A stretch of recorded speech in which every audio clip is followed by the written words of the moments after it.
Je vous le disais en titre, la ministre de la Culture Françoise Nyssen est donc arrivée ce matin dans l'Aube. Au programme de son déplacement, l'inauguration du musée Camille Claudel à Nogent-sur-Seine, mais aussi une visite du musée des Beaux-Arts de Troyes, où l'on retrouve tout de suite Tiffaine Leroux en direct. Bonjour Tiffaine, programme chargé ce matin pour la ministre de la Culture.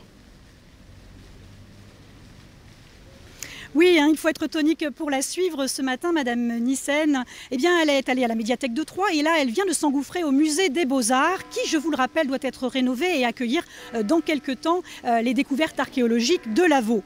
Mais dès 9h30, elle était au musée de Nogent, musée Camille Claudel, pour l'inaugurer avec 400 invités. Une inauguration un peu tardive, je vous l'accorde, mais le musée s'était ouvert en mars 2017, en pleine période présidentielle. Elle a dévoilé une plaque et donc découvert les collections 19e, 250 œuvres, dont les 46 œuvres de Camille. Alors le succès du musée, il est là. Il y a déjà une barre de 61 000 visiteurs dépassés en un an.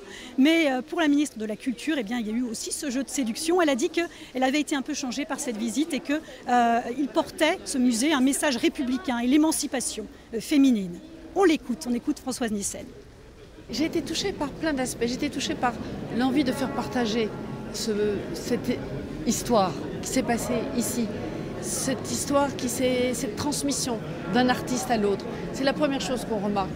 Cette importance d'avoir quelqu'un qui vous transmet une passion, qui vous accompagne. C'est un musée absolument extraordinaire sur la sculpture, d'une manière générale, sur l'histoire de l'époque, et puis sur cette femme, sur l'histoire d'une femme qui a gagné, qui a existé par la force de son talent, puisque l'époque n'était pas facile, loin de là, pour une femme comme elle.